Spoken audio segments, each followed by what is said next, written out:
So here we are, September 9th, 2018, in New Hampshire. This is the property we're staying at. Some organic gardens down there. Got some work to do down there today. Some more gardens and a little high house here. Some grapes and some little storage house there.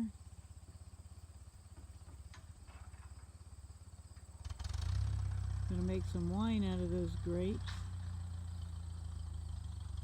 There's about 26 acres here. That's where we're gonna have our big bonfire tonight.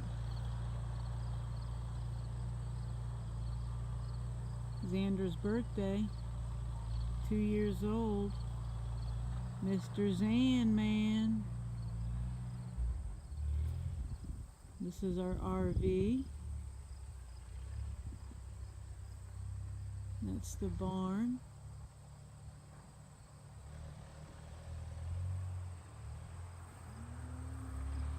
This is our little tow car, Gabby. Oh, her name is Claire, by the way. And this is Gabby, our tow car. This is the boat we went out in the other day, a little ski boat Brent has. Brent and Josie. The truck they pull it with. This is where we're staying.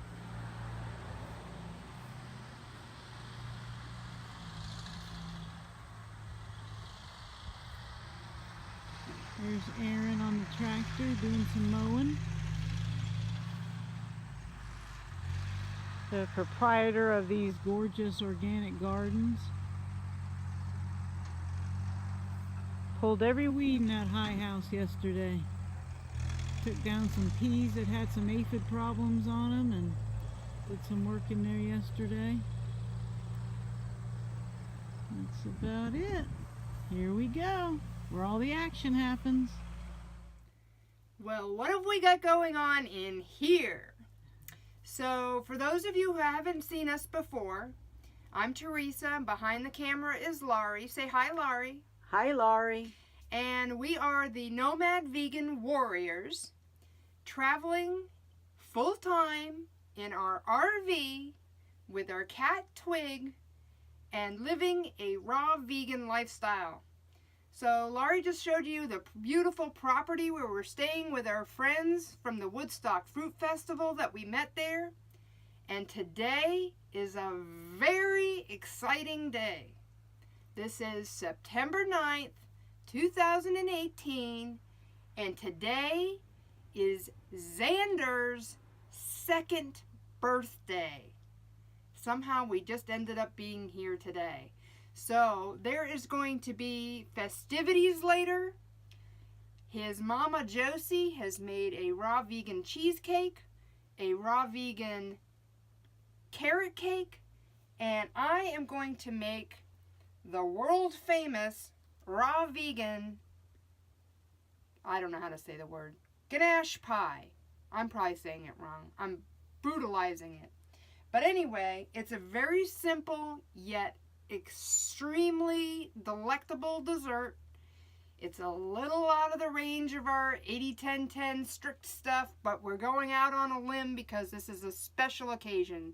So it has some coconut oil in it and, you know, probably not perfect food combining. We've been eating a lot of simple foods lately, fruits, heavy on the fruits, and some salads and some zoodle dishes with our zucchini, which, by the way, I'm also making spaghetti and meatballs tonight. So we're going to have zucchini noodles with marinara that's already made and marinating together, getting all those flavors all together.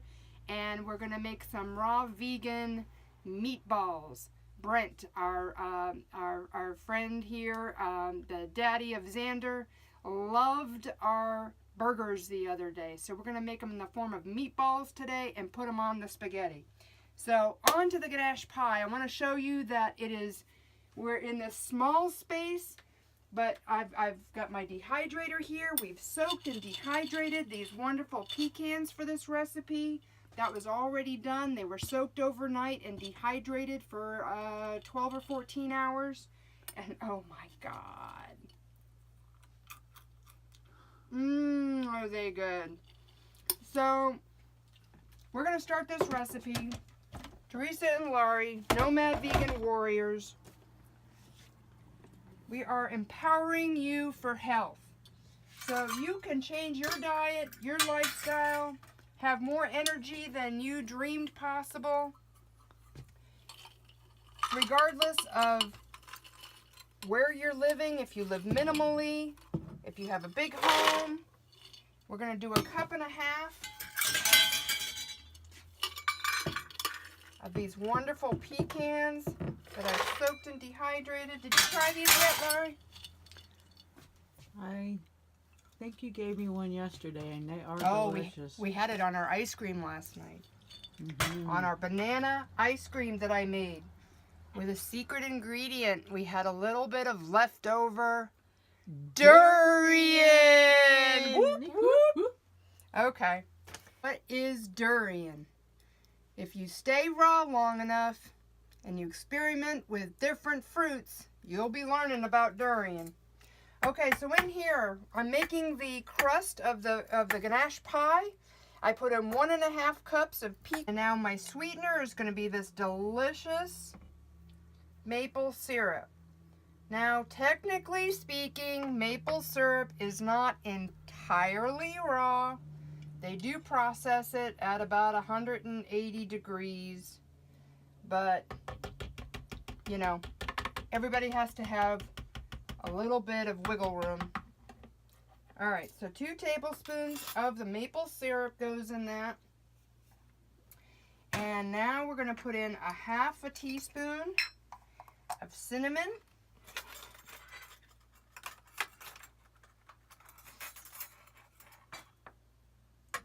Maple syrup still coming out of there.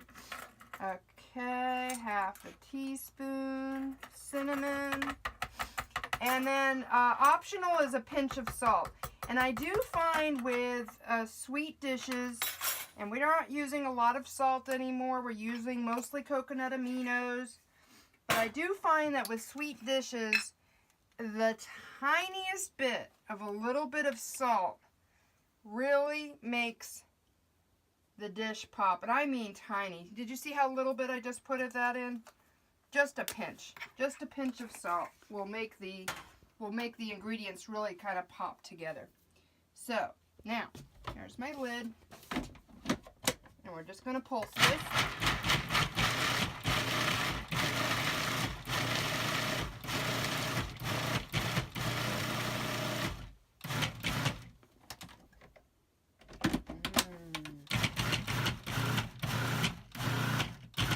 And if you find that, see, the maple syrup helps that stick. But sometimes a little tiny bit of oil, a little coconut oil, will help bind that up too. If you find that it's not doing exactly what you want it to do. It's still a little coarse, so you give it a little bit more. You don't want it like powder. You don't want it too finely processed. That's why I use the pulse.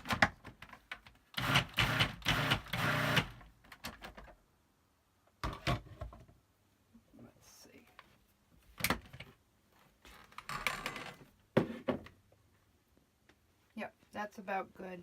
Still got a little bit of texture to it. It's not into powder, but it has a little coarseness. And there's a little on the counter. That's for us to sample. QC. Yeah, and that little bit of salt, guys, I'm telling you, it just makes the dish kind of pop a little bit. Alright, so I'm going to push this down into my pan. Normally I'd use a glass pie pan. I didn't bring my glass pie pan, and Josie had this available for me to use. So I'm going to press this down into the pie pan, and we'll be right back. So I'm putting this down in the pan. Almost done. The other base that also you use in some of these nut bases is dates. for sweetness, but this one had the raisins, and that also the dates help it kind of stay together. This is a little bit of a crumbly crust, but it's meant to be that way, so it's not entirely. Like I said, if you put a little tiny bit of coconut oil in it, it would pat in there a lot easier. And I'm not going up the sides because I don't have the pie pan, so I'm gonna do it more like a cheesecake look to it.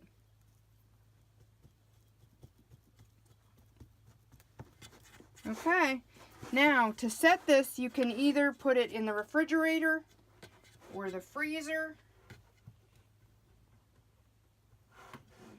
We woke up this morning, it was 48 degrees in beautiful New Hampshire. We got this lovely view we're working with. We brought in our awning because it was a little windy, a little gusty. We didn't want anything to happen to the awning. We're going to get a little bit of storms tomorrow. A little bit of rain. And tomorrow we're going to go meet some new friends that we've talked to on email that we met through our last Harvest Host family. Dave introduced us to them. So they do Boondockers Welcome. They're also RVers. What's Boondockers Welcome?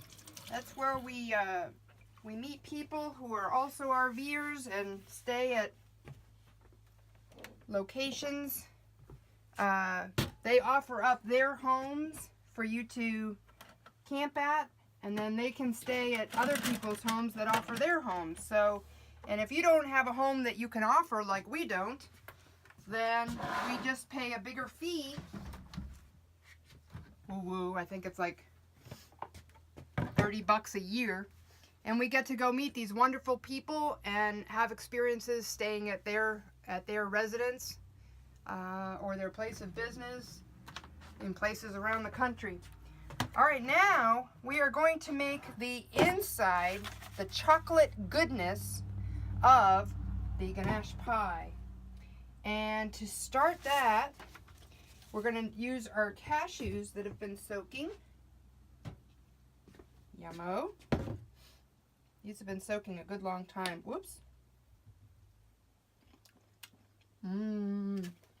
Cashews only have to soak a minimum of 3 hours.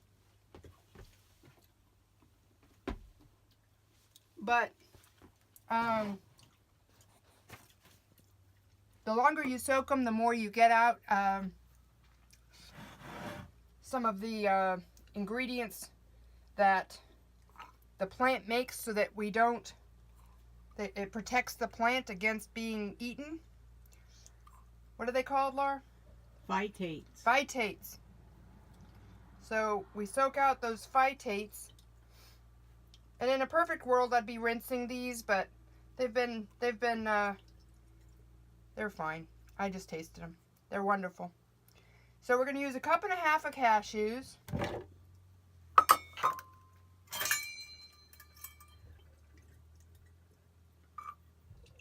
Oh my God, this is so creamy and delicious, this dish.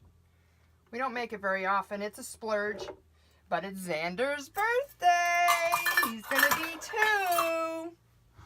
2. Okay. So now I need to clean out my 1 cup because I have to do 1 cup of cacao powder. This is a seriously chocolately delicious dish. And this is a new bag I just bought. Oh, I used it once. It's open. I made chocolate ice cream the other night, I remember.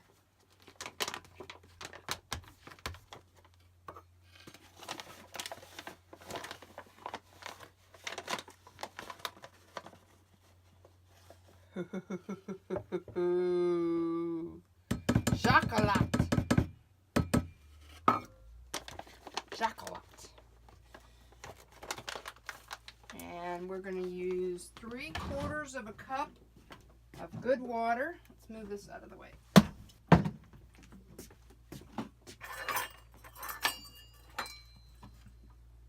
That's a third.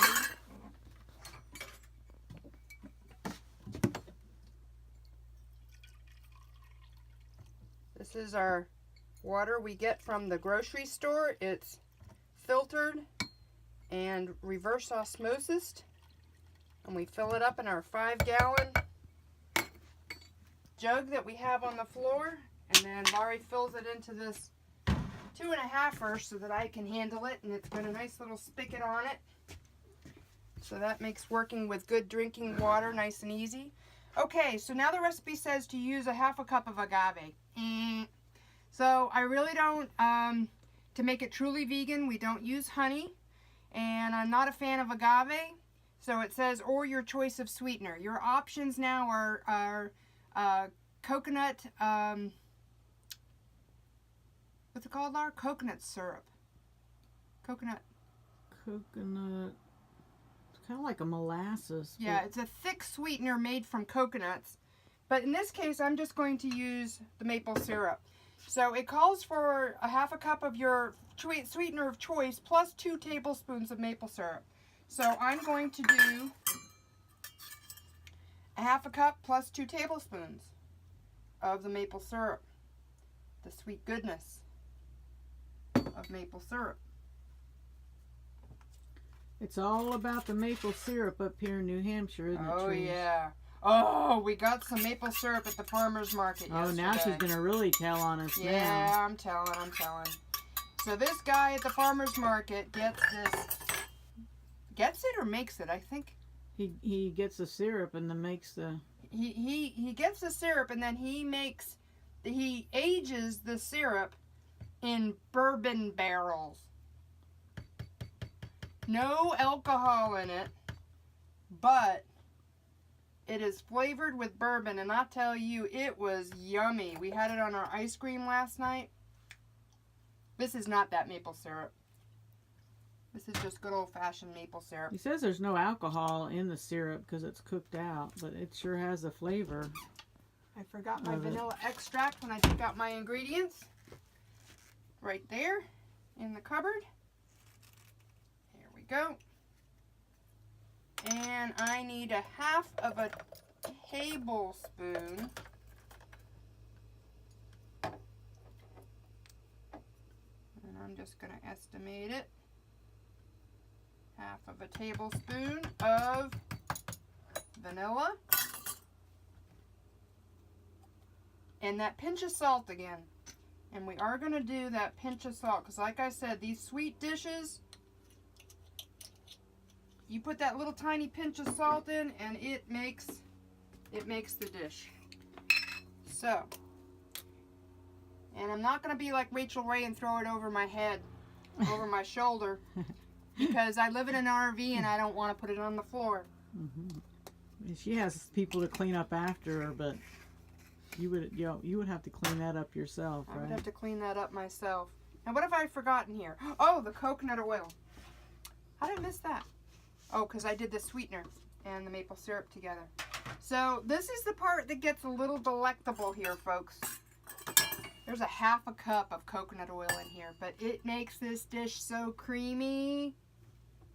And what I did was, it's, as you know about coconut oil, when it's cold, it's solid, and when it's warm, it's liquid. And what I did was I set it in the dehydrator, and that was, we finished off dehydrating some tomatoes we got from the farmer's market. I have 2 jars, so the dehydrator was on all night to keep us, it also helped keep us a little warmer in here in the morning. And it was still running this morning, so I took the cover off and I set the coconut oil inside the dehydrator at 115 degrees with the door open, and it just liquefied enough of it that I could get out what I need. This is going to be tricky. This container is not very good to work out of, but let's see if we can do this without making too much of a mess. Woohoo! Look at that. You still got it, Therese. I still got it.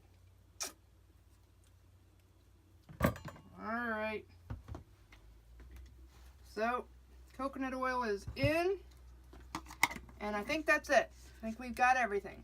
Coconut oil is solid when it's below 76 degrees and it starts to liquefy above 76 degrees.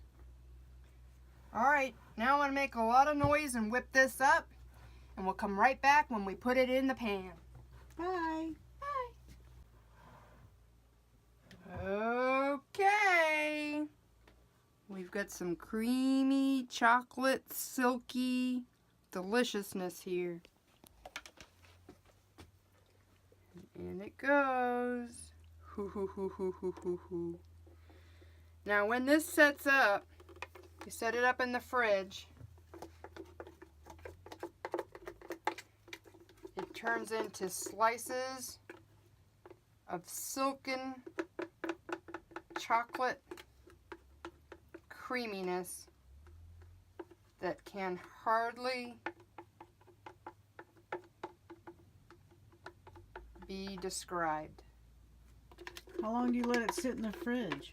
A couple hours will do it. I'm making this for this evening. It's about 10:30. We're going to have it about 5:30 or 6, so that's fine. It can. I'll start again. So, did you ever put it in the freezer? I did not put it in the freezer. You can put the crust in the freezer if you feel like it needs to set up before you put the silky goodness in. I did not this time. If you saw my freezer, you'd know why. It's a little full of bananas. All right, look at this. It's already setting up. You put anything on top? You can. You could put some strawberries on top if you wanted to, or some blueberries. I actually like it just like this. How about more crumbles? You could put more crumbles if you wanted to. You made the crust out of, right? Mm-hmm. You could decorate after it sets up. You could decorate the top with some whole halves of pecans and a little decoration if you wanted to. Or with some mulberries that are on the tree outside that I picked a bowl of yesterday. Taste.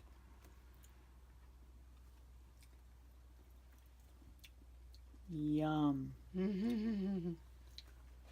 Okay, folks.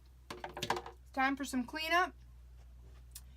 In our small little space, I've made this ganache pie, chocolate goodness, for Xander's 2nd birthday. And in short order, I'm going to be putting some meatballs into the dehydrator. And we'll be enjoying a nice festivity this evening with our celebration of Xander's 2nd birthday. So if you liked what you saw here, please share the video, like the video, subscribe to our YouTube channel, Empower Yourself for Health.